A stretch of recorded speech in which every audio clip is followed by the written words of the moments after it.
अस्सलामुअलैकुम everyone, hope you are all fine. पिछले lecture में हमने किया था example of Jacobi iteration method. आज हम करेंगे Gauss Seidel iteration method. Example हमारे पास 5x1 minus 2x2 plus x3 is equal to -1, minus 3x1 plus 9x2 plus x3 is equal to 2, 2x1 minus x2 minus 7x3 is equal to 3। इसको हमने किस method से solve करना है? गाजी Seidel iteration method से। पीछे जब हमने जैकोबी मेथड किया था तब हमने किया था कि फर्स्ट इटरेशन वाली जो वैल्यूज़ आती थी उसको सेकंड इटरेशन में पुट करते थे तो सेकंड इटरेशन की वैल्यूज़ आ जाती थी। जब हम थर्ड इटरेशन फाइंड करते थे तो सेकंड इटरेशन में जो वैल्यूज़ आई हैं वो पुट करते थे तो थर्ड इटरेशन आ जाती थी। इसी तरह जब हमने फिफ्थ इटरेशन फाइंड की थी तब हमने फोर्थ इटरेशन वाली वैल्यूज़ पुट की थी। इस मेथड में हम क्या करेंगे? इस मेथड में हम करेंगे कि हमारे पास 5x1 minus 2x2 plus 3x3 ये फर्स्ट इक्वेशन है, इससे हमने क्या x1 ले लिया। सेकंड वही मेथड x2 की वैल्यू हमने सेकंड इक्वेशन से ले ली और x3 की वैल्यू थर्ड इक्वेशन से ले ली। तीनों इक्वेशन से x1 और x2 और x3 ये तीन इक्वेशंस हमने बना ली। x1 की value 1/5 2x2 minus 3x3 minus 1 और x2 हमारे पास 1/9 3x1 माइनस x3 प्लस 2 और x3 जो है वो 1/7 2x1 माइनस x2 माइनस 3। अब फर्स्ट इटरेशन हमने इसकी फाइंड करनी है। फर्स्ट इटरेशन में पहला स्टेप तो वही है कि x1 की वैल्यू जब हमने फाइंड करनी है तो x2 और x3 जो है वो किसके इक्वल रखना है? 0 के इक्वल रखना है। यानी कि x2 और x3 इस इटरेशन में गाजी सीडल मेथड में 0 के इक्वल होगा, जबकि x1 जो है वो 0 के इक्वल नहीं होगा। फर्स्ट इटरेशन में x1 जो है वो 0 के इक्वल नहीं होगा। जब हम पिछली फर्स्ट इटरेशन कर रहे थे जैकोबी मेथड की तब हमने क्या किया था कि x1 की वैल्यू निकालते वक्त x2 और x3 0 के इक्वल पुट कर दिया था। जब हमने x2 की वैल्यू निकालनी थी तो x1 और x2 0 के इक्वल पुट कर दिया था। जब x3 की वैल्यू निकालनी थी तो x2 और x1 0 के इक्वल पुट कर दिया था। लेकिन इस मेथड में ऐसा नहीं होगा। इस मेथड में सिर्फ x2 और x3 फर्स्ट इटरेशन में 0 होगा, जबकि x1 जो है वो 0 के इक्वल नहीं होगा। तब हम क्या करेंगे वो नेक्स्ट स्टेप में हम देखते हैं कि तब हम क्या करेंगे। इक्वेशन में हमने x2 और x3 की जब वैल्यू हमने 0 के इक्वल पुट की तो -1/5 आ गया। x1 की वैल्यू वही आ गई क्योंकि हमने एग्जांपल जो है वो वही वाली ली है जो हम जिस मेथड से हमने गाजी जैकोबी मेथड निकाला है, वही वाली एग्जांपल हमने ली तो x1 की वैल्यू जो है वो हमारे पास सेम आ गई। अब हमने x2 फाइंड करना है। जैकोबी मेथड में हम जब x2 फाइंड करते थे तब हम क्या करते थे कि जो हमारे पास x1 की वैल्यू इसमें हम क्या करने थे x1 और x3 की वैल्यू 0 के इक्वल पुट कर देते थे, तब हमारे पास x2 की वैल्यू होती थी। लेकिन इसमें हमने क्या करना है कि x1 की जो वैल्यू ये आई है वो वाली पुट करनी है, जबकि x3 की वैल्यू क्या पुट करनी है? 0 के इक्वल। तो x1 की वैल्यू जो है वो हमने पुट करनी है, x3 की वैल्यू 0 के इक्वल है। ये x1 की वैल्यू पुट करें, x3 की वैल्यू 0 के इक्वल है, तो ये इनको सम अप करने के बाद 9 पे डिवाइड करें तब हमारे पास क्या है? x2 की वैल्यू आ जाएगी। इसी तरह जब हम x3 की वैल्यू निकालेंगे, x3 की वैल्यू निकालते वक्त हमने x1 और x2 हैं, x2 की वैल्यू ये पुट करनी है, x1 की वैल्यू ये जो हमारे पास फर्स्ट इटरेशन में यही वैल्यू आई है वो पुट करनी है। वो पुट करने पर हमारे पास क्या आ जाएगी? x3 की वैल्यू। सेकंड इटरेशन में अब क्या करना है? सेकंड इटरेशन में x1 की वैल्यू ये वाली यूज़ होगी, x2 और x3 की वैल्यू ये वाली यूज़ होगी, जबकि x1 की वैल्यू जो है वो इसमें यूज़ हो चुकी है। तो x1 की वैल्यू जो सेकंड इटरेशन में आएगी वो वाली हम यूज़ करेंगे।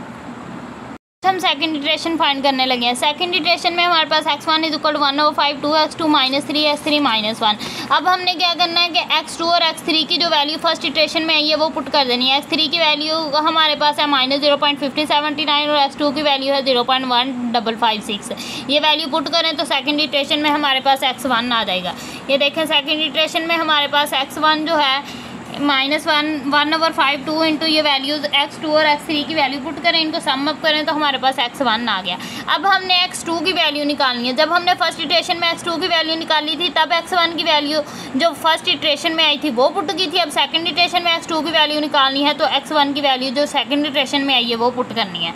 x1 की वैल्यू हमारे पास 0.16698 और x3 की वैल्यू जो है वो फर्स्ट इटरेशन वाली अभी यूज़ होगी क्योंकि हमारे पास अभी सेकंड इटरेशन में x3 की वैल्यू नहीं आई।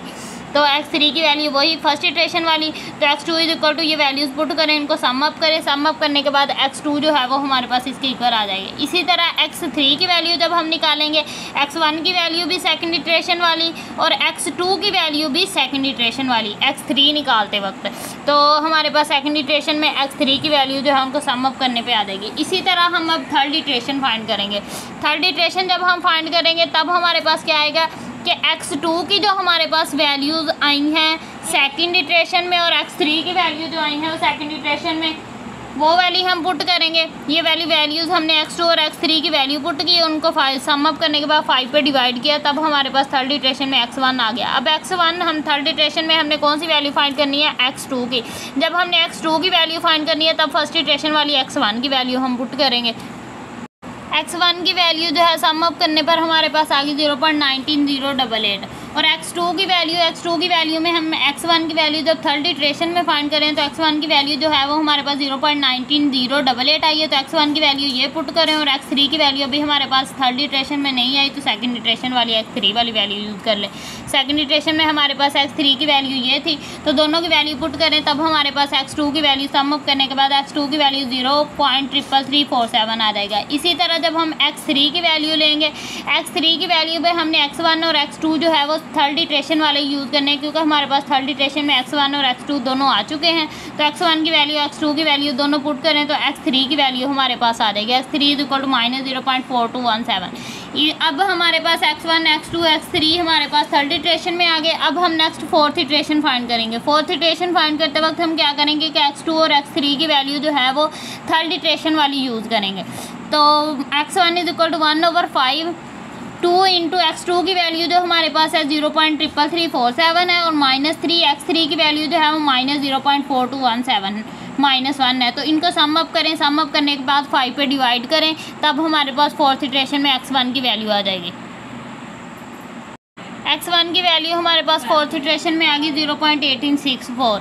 अब हमने x2 की वैल्यू फोर्थ इटरेशन में फाइंड करनी है। फोर्थ इटरेशन में x2 की वैल्यू फाइंड करेंगे तो x1 की वैल्यू फोर्थ इटरेशन वाली यूज़ होगी, तो x1 की वैल्यू 0.1864 और x3 की वैल्यू थर्ड इटरेशन में क्या थी -0.4217। ये वैल्यूज़ पुट करें तो अब सम अप करने के बाद हमारे पास x2 की वैल्यू 0.3312 आ जाएगी। तो जब हम x3 फाइंड करेंगे 1/7 2x1 -x2 -3। अब x1 और x2 की वैल्यू हमारे पास फोर्थ इटरेशन में आ गई है, तो x1 और x2 की वैल्यू जो फोर्थ इटरेशन में आई है वो पुट करें दे तो x3 की वैल्यू फोर्थ इटरेशन में आ जाएगी -0.4226। तो अब हम करेंगे फिफ्थ इटरेशन। फिफ्थ इटरेशन में हम क्या करेंगे कि x2 और x3 की वैल्यू जो है वो हम फोर्थ इटरेशन वाली पुट करेंगे। फोर्थ इटरेशन में हमारे पास x2 की वैल्यू 0.3312 थी और x3 की वैल्यू क्या है 0.4226। ये वैल्यू पुट करें तब हमारे पास सम अप करने के बाद हमारे पास x1 की वैल्यू आ जाएगी।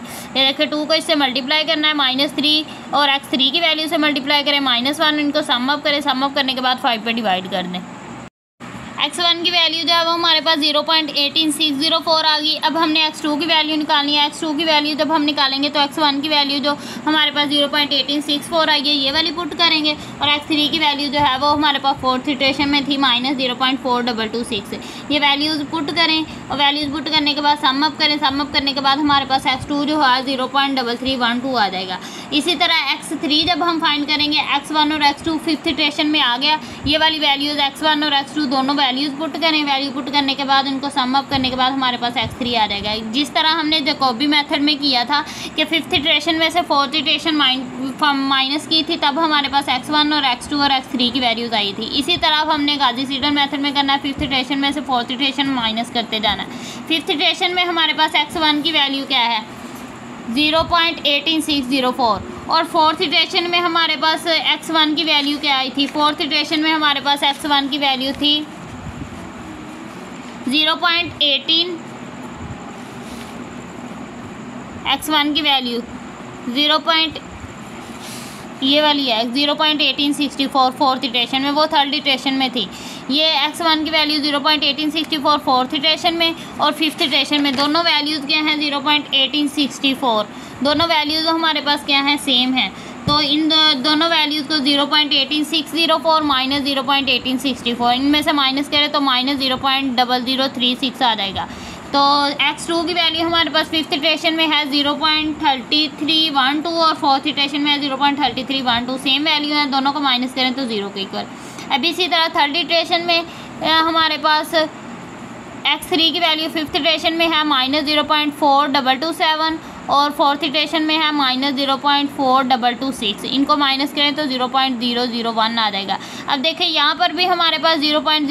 फिर हमारे पास 0 और उसके बाद x3 की वैल्यू 0.0001 है, यानी कि इनमें भी हमारे पास सिर्फ पॉइंट का डिफरेंस है, एक में 0.001 आ रहा है, एक में 0.0 ही आ रही है वैल्यू और एक में 0.001 आ रहा है, यानी कि हमारे पास x1 x2 और x3 ये दोनों हमारे पास किसके इक्वल आ रहे हैं 0 0 0 0। अगर हमारे पास प्रोग्राम में 0 कंडीशन हो, 0 0 पुट हो, तब हमारे पास कौन सी कंडीशन होती है फॉल्स।